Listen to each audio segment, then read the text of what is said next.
Untuk materi kali ini adalah mengenai e-commerce. Yang pertama akan kita bahas yaitu pengertian e-commerce, kemudian aspek teknis dan non-teknis, kemudian konsep e-commerce, dan kemudian ada m-commerce dan juga beberapa wajah baru dari e-commerce. Yang pertama, e-commerce sendiri ya, mengandung satu pengertian ya bahwa kita menggunakan satu teknologi ya, baik itu yang Anda pakai sekarang berupa web dan juga berupa mobile application di dalam menjalankan perdagangan elektronik. Kemudian pengertian yang lain di sini adalah proses pembelian atau penjualan produk baik itu jasa, dan kemudian juga ada informasi yang dilakukan secara elektronik dengan melibatkan transfer dana elektronik. Ya, kemudian ada juga sistem manajemen inventory gitu ya, gudang otomatis ya, yang di sini kita bisa melihat bahwa barang yang disimpan di e-commerce bisa produk yang berupa barang fisik dan juga barang yang berupa jasa. Dan ada sistem pengumpulan data yang otomatis, di situ memanfaatkan satu jaringan internet ya di komputer kita. Sehingga ya ini sudah Anda pahami gitu ya, bahkan Anda juga sudah jauh lebih paham dari saya tentang bagaimana sistem e-commerce ini bekerja, atau beberapa mungkin malah sudah berjualan. Dan sekarang era e-commerce ini bergeser gitu ya. Kalau dulu kita bisa membuat toko online kita sendiri, ya sekarang sudah bergeser dengan adanya pihak ketiga di mana menjebatani e-commerce ini yang sekarang Anda kenal dengan Bukalapak, Tokopedia, ya di mana di situ ada e-commerce level di mana kita bisa juga membuat toko ya di situ, sehingga level e-commerce-nya lebih besar. Dia menyediakan lapak ya untuk kita. Bisa jadi ketika Anda berjualan di Bukalapak atau di Tokopedia justru lebih laris ya. Meskipun e-commerce yang kita miliki sendiri ya di sini bisa ya menjadi satu media di mana Anda membuat customer Anda menjadi lebih percaya ya, apalagi kalau kita punya situs sendiri itu ya lebih meyakinkan customer ya, meskipun di zaman sekarang ini ya marak sekali terjadi penipuan ya, sehingga arah trust dari customer juga sudah beralih ya, yang dulunya percaya akan situs e-commerce buatan kita sekarang lebih percaya ke situs marketplace gitu ya, seperti Bukalapak dan sebagainya. Kalau tidak melalui pihak ketiga tersebut, maka si user sekarang kurang yakin gitu ya, hanya bertransaksi lewat WA dan sebagainya. Itu sangat riskan sekali ya untuk barang tidak dikirim ya, dengan melibatkan beberapa ancaman gitu ya, bahwa Anda mendukung gitu ya transaksi barang-barang ilegal ya, sehingga memang di zaman sekarang ini sangat marak sekali penipuan ya berbasis e-commerce ini, sehingga ya jangan mudah percaya gitu ya dengan situs yang ada, meskipun tampilannya dibuat semenarik mungkin dan juga murah ya untuk membuat satu situs e-commerce. Bahkan ada yang sudah menyediakan template lengkap dengan hanya harga 100.000 gitu ya. Atau juga selain marketplace ada yang menawarkan di sini lapak ya berupa e-mall gitu ya. Sehingga kita lebih bisa menjual berbagai macam barang di dalamnya ya, sehingga di situ ya ada satu kemanfaatan lebih sebetulnya ketika kita menggunakan e-commerce ini. Di mana nanti tujuannya adalah kita juga memasarkan produk kita, sehingga search engine optimization dan juga beberapa hal seperti Facebook Ads, Google Ads itu akan sangat membantu ya. Selain kita memiliki satu aspek teknis ya yang di sini perlu kita pelajari, yang di sini diartikan sebagai aspek reliabilitas teknologi elektronik sebagai inti serta piranti pendukung di dalam hubungannya sebagai media niaga. Dan aspek teknis sendiri meliputi komponen berupa hardware dan juga software yang membangun. Pertama kita harus punya yaitu situs web, merupakan satu sistem komputer yang bertindak sebagai server yang di sini melayani transaksi bisnis, dilengkapi dengan sistem database. Untuk di sini kita menyediakan satu data warehouse untuk tempat menyimpan ya barang-barang kita di berbagai macam gudang untuk bisa disimpan di dalam satu format di mana kita bisa bertukar antar gudang gitu ya. Kemudian juga ada jaringan komunikasi yang sudah Anda pelajari sebelumnya, yaitu jaringan komputer, internet sebagai media lalu lintas antara klien dan juga server. Dan yang ketiga ada protokol komunikasi data yang berupa kumpulan satu aturan ya di mana supaya jaringan komputer ini bisa mengenali device-device yang digunakan, teknologinya bisa disamakan supaya komunikasi bisa terjalin, sehingga pertukaran data bisa terjadi. Kemudian yang keempat ada antarmuka, yaitu user interface pada sisi pengguna, di mana sistem komputer klien harus dilengkapi dengan perangkat lunak browser ya untuk mengakses data informasi pada situs web ya dengan menggunakan Firefox atau Google Chrome yang sudah sering Anda pakai ya untuk saat ini. Ini aspek teknis yang perlu kita persiapkan ya. Dan di balik itu kita juga menyadari bahwa traffic yang nanti datang ya ke situs web kita itu harus kita perjuangkan karena semakin banyak yang mengakses ya bisa jadi Anda mengalami bottleneck ya di koneksi, baik itu kapasitas servernya yang menyebabkan bottleneck atau kapasitas jaringannya yang kurang mumpuni, atau dari segi jaringan ya di situ bisa terjadi serangan ya untuk melakukan denial of service dan sebagainya. Ya akan ada banyak sekali hal-hal yang perlu Anda rawat, yang perlu Anda maintenance. Ya dalam hal ini ketika Anda memiliki situs web sendiri ya Anda bergantung sepenuhnya kepada keamanan ya dari Anda melakukan programming di situs web Anda itu ya dan juga bergantung kepada keamanan di level ISP, di penyedia layanan di mana tempat Anda melakukan hosting ya di situ ada application firewall ya seperti antivirus, tapi khusus untuk web application ya itu bisa Anda tanyakan apakah ada proteksi seperti itu ya di level jaringannya sehingga aplikasi lebih susah ya untuk dihack gitu ya. Nah, hal-hal itu memang harus Anda pertimbangkan dan juga nanti kalau situs web Anda juga sudah mulai ramai pengunjung ya seperti dulu ketika Tokopedia di awal-awal ya ketika di-hit beberapa ribu user saja sudah down ya apalagi kita membuat satu situs yang bisa bertransaksi gambar ya Anda bisa memasukkan produk dalam jumlah yang besar. Ya, ketika bertransaksi gambar, kita kemarin mempelajari bahwa kita bisa menyisipkan satu skrip yang dimana di situ berbahaya juga ya, bisa dilakukan serangan-serangan yang dalam hal privacy dan sebagainya memang sudah hak kita ya untuk bisa mengupload gambar kita ke e-commerce sebagai produk kita, terutama di situs-situs marketplace. Ya, itu adalah aspek-aspek yang perlu kita perhatikan secara teknis.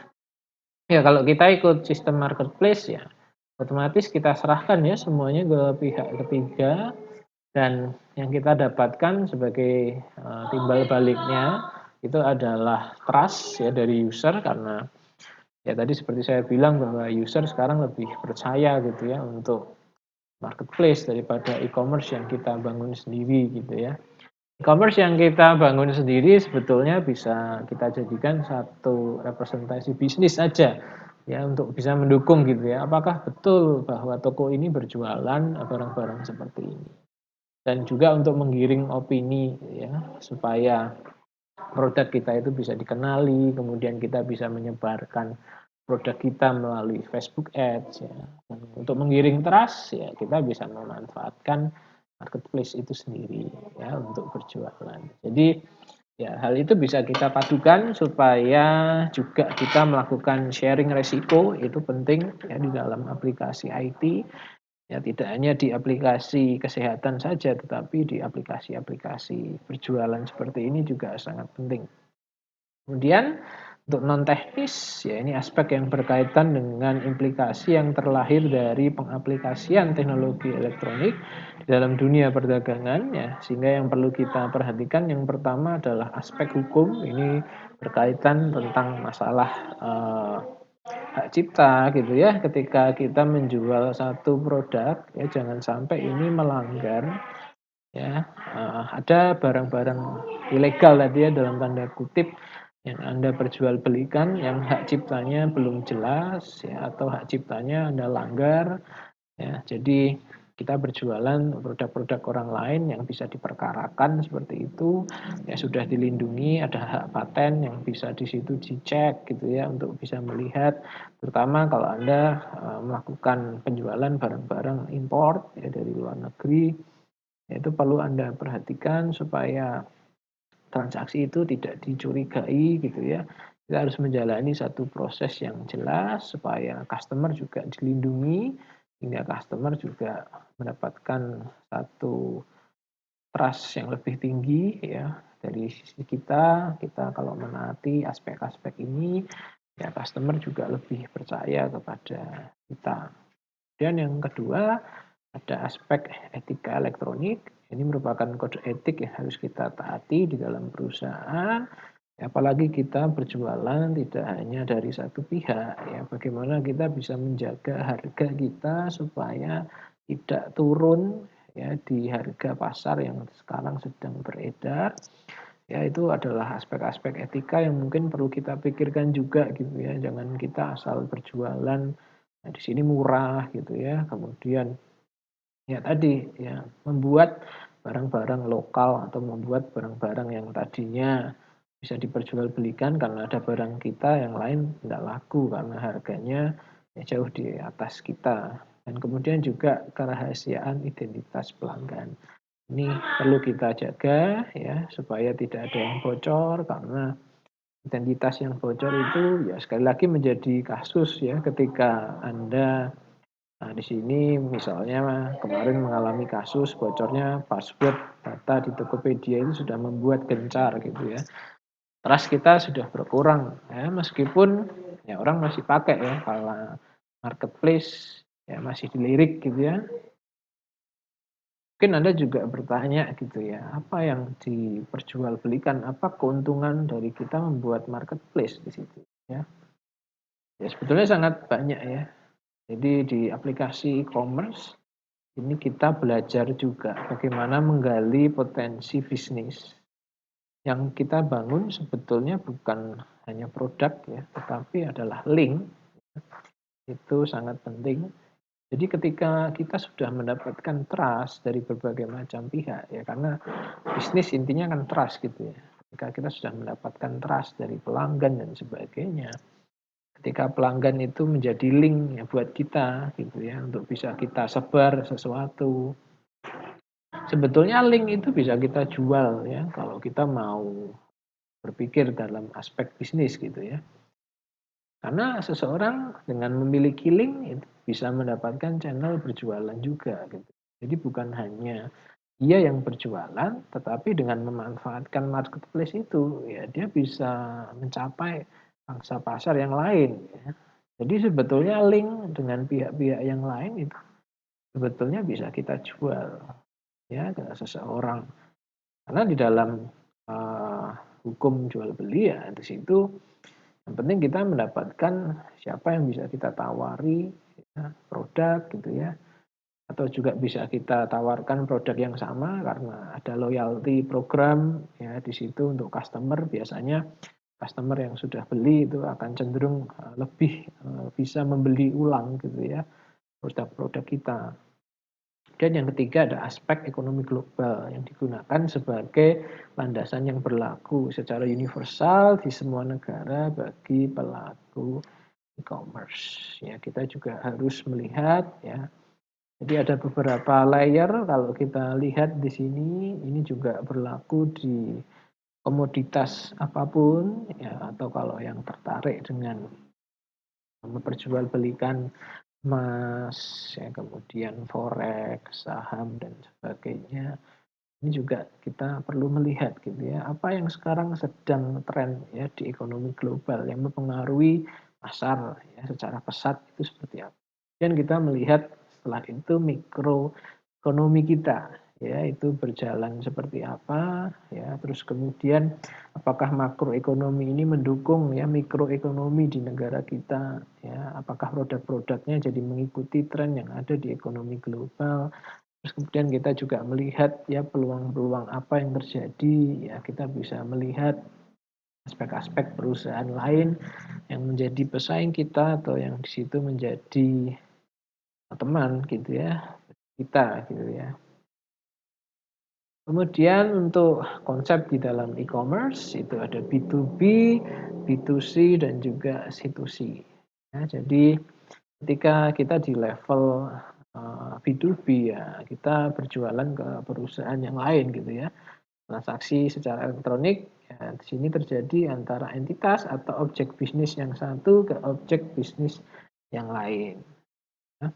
Dan kalau Anda langsung ya di sini sebagai penjual satu produk atau barang yang Anda kembangkan sendiri ya di sini Anda mengusung bisnis to consumer B2C yang paling umum terjadi ya di marketplace. Ya. Kalau Anda sudah melayani dalam partai dengan jumlah yang lebih besar, ya mungkin di sini Anda bisa menjadi B2B ya karena Anda berjualan ya langsung dalam jumlah yang banyak atau mungkin juga Anda bisa membuat satu franchise gitu ya ketika melakukan bisnis to bisnis.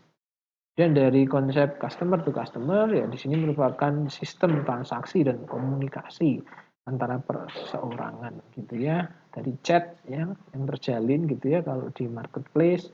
Ya, kita juga tanya-tanya itu juga tidak hanya mencari barang gitu ya, tetapi mencari apa selera dari customer yang sekarang kita bisa chat ke teman kita dan sebagainya itu ada juga ya. Tadi yang seperti saya bilang bahwa kita tidak hanya menjual bisnisnya, tetapi kita bisa menawarkan link tadi ya. Jadi misalnya orang yang tadinya suka gitu ya membeli barang-barang apa elektronik gitu ya misalnya, ya kita bisa sasarkan dia sebagai preferensinya kita tahu dulu gitu ya seperti apa, kemudian kita bisa tawarkan barang-barang yang lain gitu ya. Jadi dari penyuka satu barang, satu komunitas itu bisa kita tawarkan dengan barang-barang yang preferensinya ya kalau kita lihat korelasinya itu hampir sama, itu sebetulnya bisa dipelajari nanti di machine learning gitu ya, kita bisa mengetahui. Sehingga kadang kalau Anda beli atau melihat-lihat produk dimanapun semuanya sudah nge-link gitu ya, sehingga nanti yang muncul di YouTube, nanti muncul di Google Ads dan media sosial yang lain ya itu barang yang sering Anda cari dan juga ada korelasinya gitu ya. Anda mungkin di pencarian Anda di situ ada pola yang terjadi gitu ya. Anda misalnya mencari barang A, kemudian setelah itu mencari barang B. Nah, itu semua bisa dipelajari research engine ya dan juga beberapa pihak media sosial yang berkolaborasi dengan search engine tersebut ya bisa menghasilkan revenue ya di dalam bentuk link yang mungkin tidak langsung kita lihat revenue-nya, tapi di situ bisa mendongkrak penjualan kita kalau kita tepat ya menyasar customer yang tepat. Kemudian ada m-commerce ya. Kalau dulu kita masih kenal ya ada perangkat PDA dan sebagainya ya sekarang sudah beralih semua ke smartphone atau tablet gitu ya. Nah, di sini konsep dari mobile commerce itu sendiri karena hanya ada dua aplikasi yang sekarang ya merajai aplikasi di handphone gitu ya, yaitu OS untuk Android dan juga OS untuk iPhone gitu ya. Ya, kita bisa menggunakan ya kedua tipe OS tersebut untuk membuat m-commerce.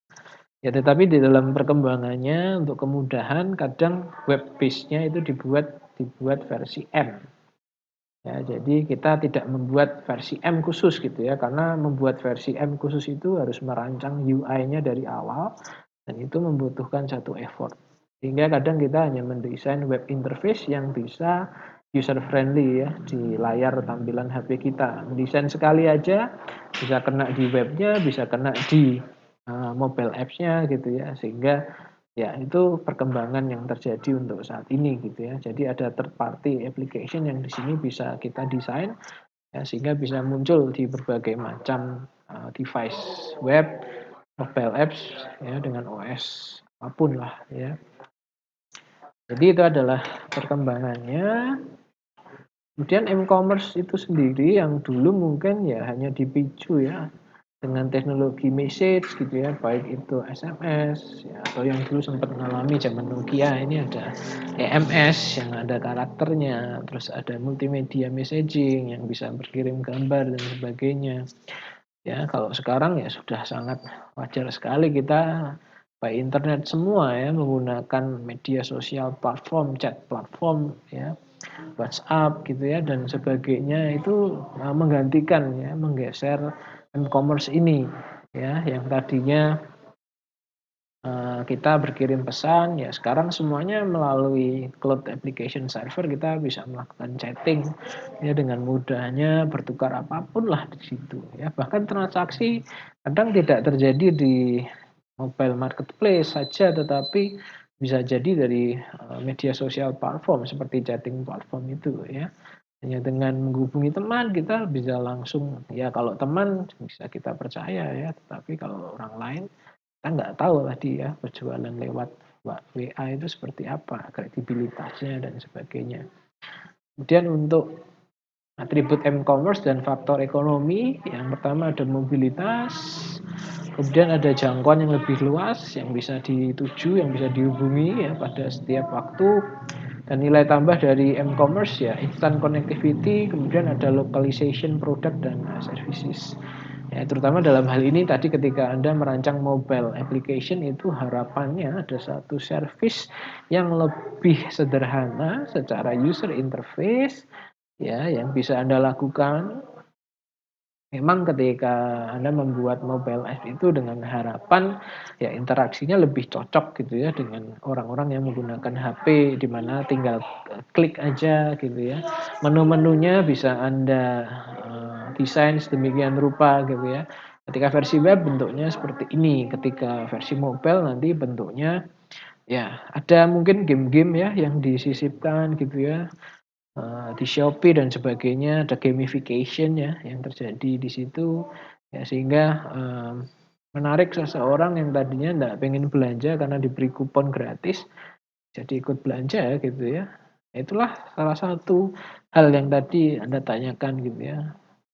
Di marketplace itu jualan apa? Ya kita jualan trust. Ketika seseorang percaya, Anda berikan servis yang menarik, harus membayar gitu ya untuk servisnya. Kita misalnya tarik aja lah Rp10 ya. Kita sudah punya sekitar 200 juta pengguna seluruh Indonesia. Dikalikan 10, Anda sudah dapat berapa itu ya? Sudah dapat 2M. Ya, dan dengan melakukan servis memotong Rp10 nggak kerasa gitu ya. Memotong Rp10 nggak kerasa. Nah, itulah yang sebetulnya satu potensi bisnis ya yang cukup besar terjadi ya di marketplace ya. Kalau Anda lihat ya hanya dengan menerapkan servis saja game-game yang misalnya harus memasukkan koin gitu ya. Mungkin Anda juga sering gitu ya ketika Anda ingin membeli barang dengan harga yang murah, Anda melakukan flash sale ya, ada yang bisa dibeli dengan harga Rp10 ya untuk barang-barang dengan nilai jutaan rupiah. Itu ada sponsor-sponsor juga yang ikut diajak gitu ya. Tapi bisa Anda bayangkan tadi ya dengan hanya di situ kita deposit ya Rp10, kemudian kita dapat 2M, 2M kita putarkan, entah kita bisa kelola ya, kita masukkan ke apa aja ya, reksadana dan sebagainya, ke saham. Nah, itu kalau Anda bisa memanfaatkan ya dalam waktu yang singkat kita bisa mendapatkan keuntungan lebih dari itu. Sehingga ya seolah-olah ketika diundi ya si pelanggan bisa mendapatkan barang dengan nilai yang jauh di atas itu dengan ratusan juta rupiah gitu ya. Misalnya apa sih ya? Misalnya ketika Anda pengen dapat motor dengan harga Rp10 tadi ya. Kalau saya ceritakan misalnya Rp10 itu diikuti oleh beberapa ratus juta pelanggannya, itu sudah balik modal gitu ya. Hanya dengan Anda mendepositkan Rp10 itu ya. Jadi bisa dibayangkan kekuatan dari sosial media itu ya bisa sampai seperti itu ya. Yang kita bangun link, yang kita bangun trust ya. Jadi bangunlah bisnis yang nantinya akan ya bisa menggiring link dan juga menggiring trust bagi customer kita. Servisnya kita sediakan gratis nggak masalah, tapi kita di situ justru keluar banyaknya ya di infrastruktur ya.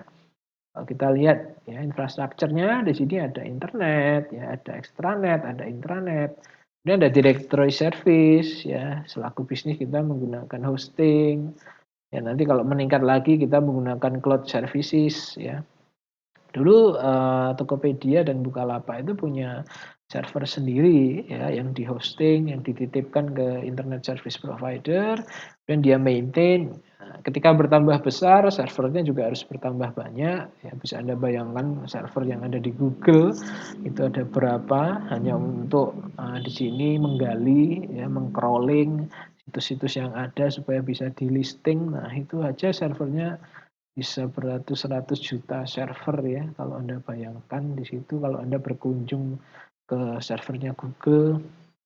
Apalagi ya di sini menampung ya barang dari sekian banyak orang yang berjualan ya di e-commerce. Bisa Anda bayangkan ya. Sehingga ya sekarang Tokopedia sudah menyerahkan semua itu ke pihak ketiga ya. Penyedia cloud services ya seperti yang Anda kenal yaitu ada Amazon ya, Amazon Web Services dan juga ada beberapa hal ya di sini Google juga menyediakan gitu ya untuk kita bisa melakukan hosting cloud. Ada Google Cloud ya, ada Microsoft juga menawarkan cloud yang di sini bisa menampung ada layanan-layanan yang bisa Anda pakai ya sebetulnya. Ketika Anda menggunakan akun student ya, itu sebetulnya kita sudah bisa melakukan trial untuk membuat server Azure ya. Server Azure itu adalah cloud-nya dari Microsoft, itu dengan full service ya, free selama 1 bulan sebetulnya. Jadi dengan akun student Undip Anda, karena Undip memakai layanan Microsoft, itu sebetulnya sudah bisa memakai layanan cloud services tadi yang digunakan salah satunya oleh Tokopedia. Tetapi itu hanya trial aja gitu ya. Tapi Anda dapat full service, Anda bisa menjalankan apapun ya di situ. Kemudian ada interface, ya ini merupakan satu koneksi ya. Ketika Anda membutuhkan jaringan juga, Anda memakai ISP, ya kita punya satu interface. Dan domain name service ya Anda kenal gitu ya, supaya alamat website kita itu bisa diakses dengan nama yang lebih user friendly, tidak IP address-nya yang diakses, ya kita menggunakan domain name services untuk mendaftarkan tadi nama-nama dagang dari situs-situs kita itu diatur ya semuanya oleh penyedia domain ya. Jadi ada yang ngatur, pusatnya di Amerika gitu ya, tetapi didistribusikan gitu ya untuk domain.com dan juga domain bisnis yang lain. Nah, di situ kita bisa mengkonversi tadi nama-nama yang belum dipesan atau bahkan ada orang-orang yang memanfaatkan nama-nama domain yang mungkin bisa dipakai oleh perusahaan tertentu, dia pesan dulu kemudian kita dijual dengan harga yang lebih mahal. Ada juga yang seperti itu gitu ya. Dan intranet dan juga extranet ya. Kalau intranet ya biasanya ini untuk aplikasi kantoran ya, untuk aplikasi yang hanya bisa diakses di kantor kita menggunakan jaringan intranet. Sehingga di situ kita bisa menggunakan VPN gitu ya. Ini kalau artian yang secara sempitnya seperti itu. Sedangkan jaringan extranet ya kalau kita menggunakan ISP dan pihak ketiga ya, untuk di sini kita berlangganan satu service internet, kita harus punya server yang bisa diakses keluar. Nah, kita menggunakan extranet di situ. Ya, tetapi kalau intranet tadi penggunaannya adalah lebih kepada aplikasi-aplikasi yang hanya bisa khusus diakses, digunakan di kantor tersebut, ya kita disediakan satu VPN. Kemudian untuk infrastruktur e-commerce, ya dengan sendirinya ada perangkat HP kita, ya. Kemudian untuk perangkat lunaknya, dan juga ada media transmisi. di mana ya kita pakai 4G, pakai 5G ya nantinya. Kemudian untuk manfaat dan kelemahan e-commerce ya, kita bisa melihat manfaat dari konsumen, dari masyarakat dan juga bagi bisnis. Ya, bagi konsumen ya seseorang tidak perlu repot-repot ya keluar ke rumah ya. Sekarang sudah Anda rasakan ya. Dengan menggunakan Gojek Anda menjadi lebih malas keluar rumah apalagi di zaman pandemi seperti ini. Kemudian bagi masyarakat ya memungkinkan seorang berbisnis juga ya tanpa keluar dari rumah. Ya, semuanya diantar, yang penting ekspedisinya jalan gitu ya. Kita bisa berlangganan sebetulnya satu layanan ekspedisi yang paling umum ya kantor pos gitu ya. Kalau zaman dulu kita bisa beli license kantor pos itu hanya dengan 500.000 gitu ya. Itu kita bisa buka jasa kantor pos di rumah ya nanti apa ya truk atau ekspedisi dari kantor pos itu akan datangnya mengambil barang-barang yang akan kita kirim gitu ya. Itu kalau zaman dulu ya, zaman sekarang kita menggunakan ya banyak sekali ya, Antar Aja, Si Cepat, yang mungkin jauh lebih cepat ya dari layanan servis terbaik untuk yang menjangkau seluruh customer yang ada di Indonesia gitu ya.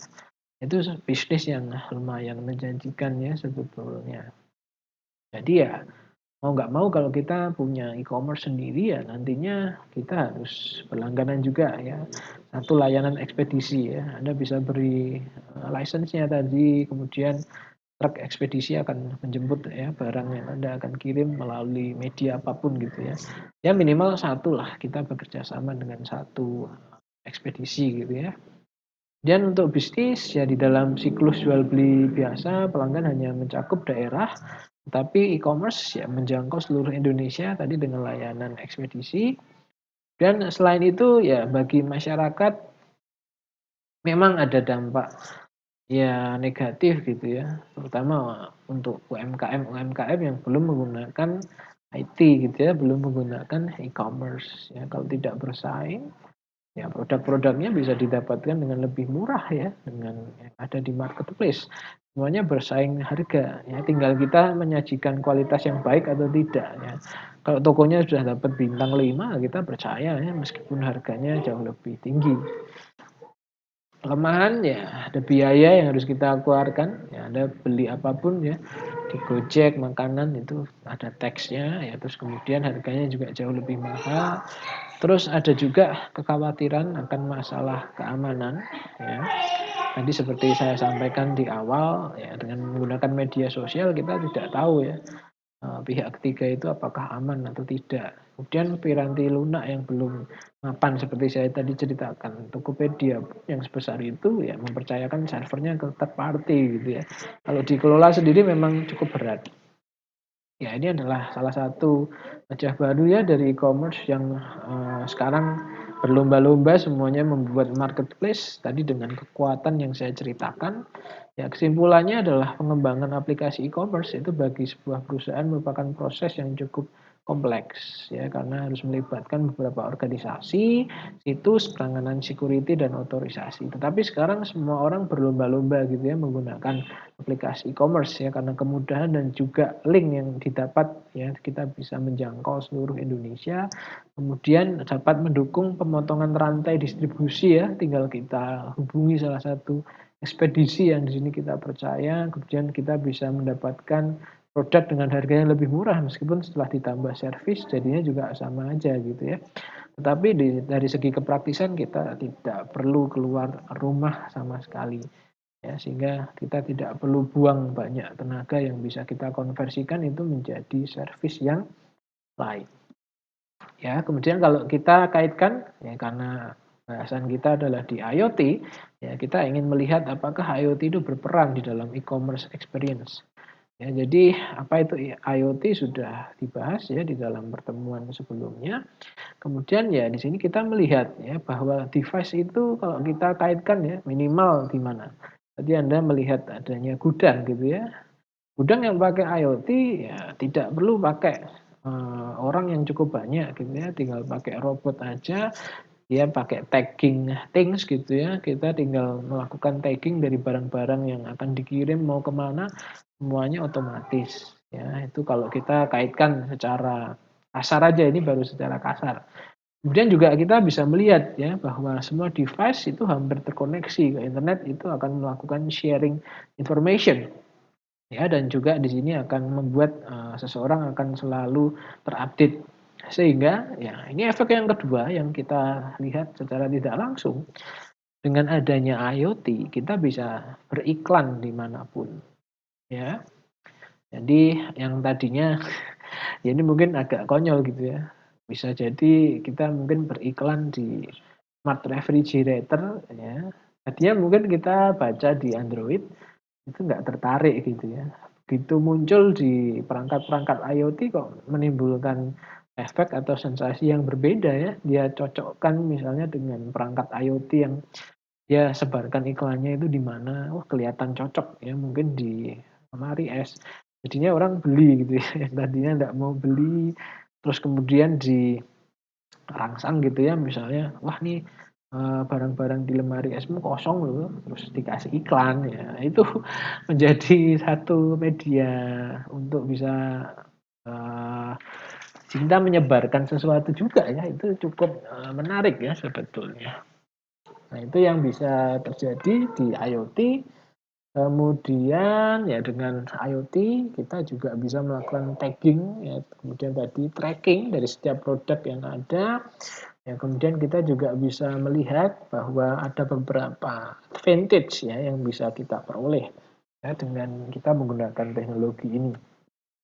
Inventory management tadi sudah saya sebutkan ya bahwa kita bisa melakukan otomatisasi ya di bagian gudang gitu ya. Kita melihat di sini bahwa kita bisa memanage ya inventory kita secara real time dengan RFID tag. Ini ada information ya seperti dia berasal dari mana ya. Itu akan sangat menjadi informasi yang berharga buat kita sehingga kita bisa membandingkan secara real time, secara langsung gitu ya. Atau kita membuat satu ERP system gitu ya. Kita bisa membuat satu otomatisasi juga untuk nanti kita planning gitu ya, barang-barang yang habis itu yang mana, kita bisa dapat harga lebih murah itu dari produsen yang mana ya, atau dari supplier yang mana. Dan real time tracking ya di sini bisa kita lakukan dalam waktu yang lebih lama ya karena detektor sudah kita tanamkan langsung ya di alatnya ya, dekat dengan alatnya lah minimal gitu ya. Kalau tidak bisa langsung di alatnya. Dan juga kita juga bisa di sini bagaimana kita melihat ya customer di sini misalnya punya satu pertanyaan gitu ya. Kapan gitu ya, kapan order saya bisa dikirim ya. Dengan IoT ya kita bisa melaporkan kondisi secara real time sehingga customer lebih percayalah ya dengan tracking yang terjadi di situ bisa mendukung. Yang pertama tadi fungsinya tracking ya, yang kedua tadi untuk ads. Dan ada juga personalization ya. Personalization ini adalah bagaimana kita mengkombinasikan IoT dengan pengalaman belanja dari si customer ya. Jadi di sini ya customer membutuhkan satu feedback gitu ya. Di mana kita bisa di sini melibatkan ya kita bisa mengkustomisasi ya beberapa pesanan ya sehingga di situ kita bisa mengubah gitu ya sebetulnya gaya belanja dari customer.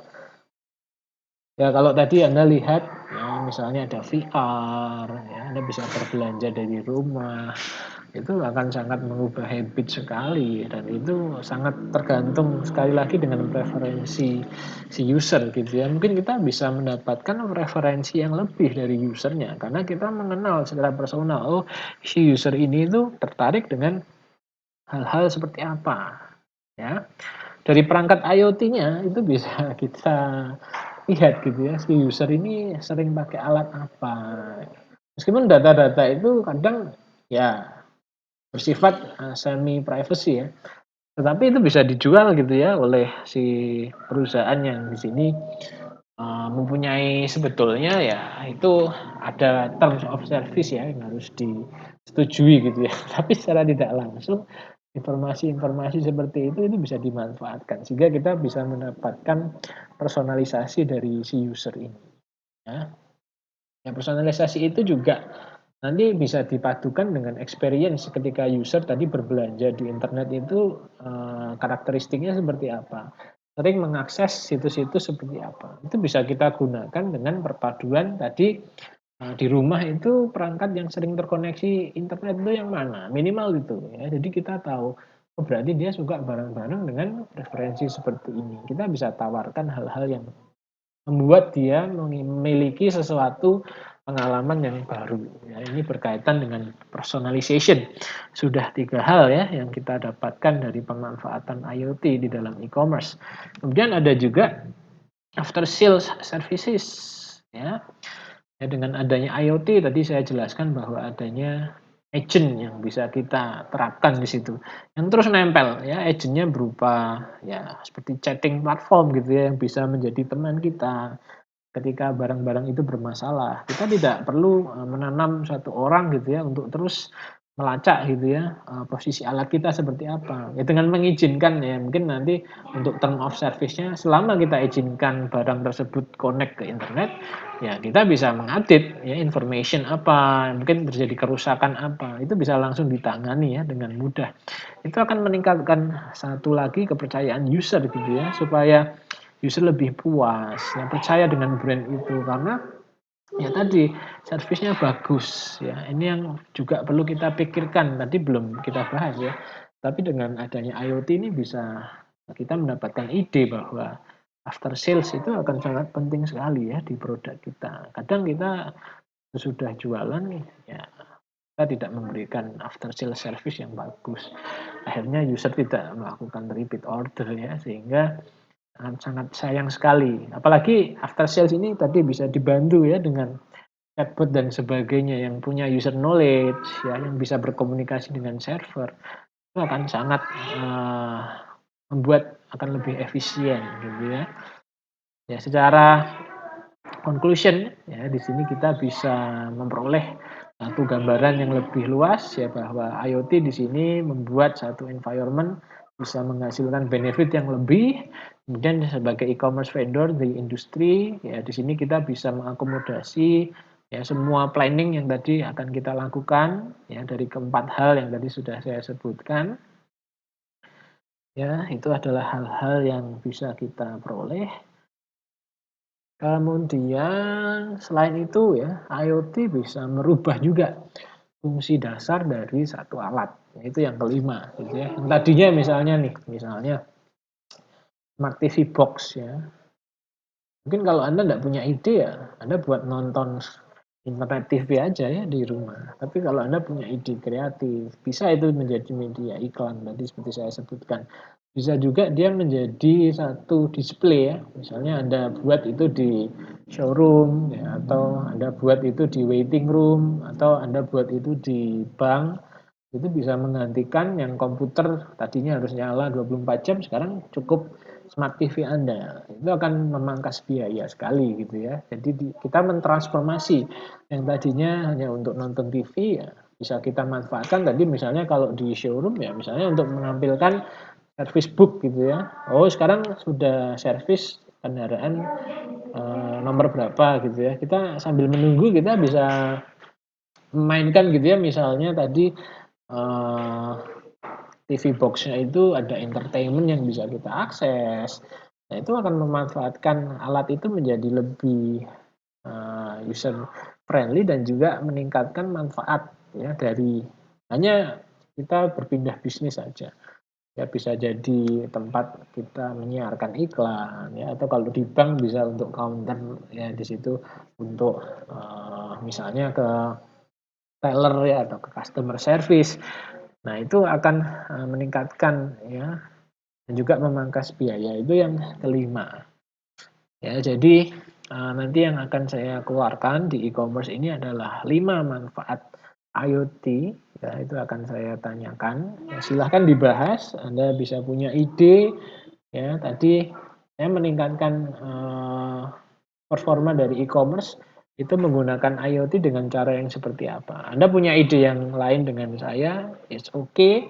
Ya, tetapi saya harap kelima ide yang tadi saya sampaikan itu membuat Anda menjadi lebih aware ya dengan manfaat dari IoT dan juga e-commerce. Demikian hal yang bisa saya sampaikan. Terima kasih atas perhatiannya.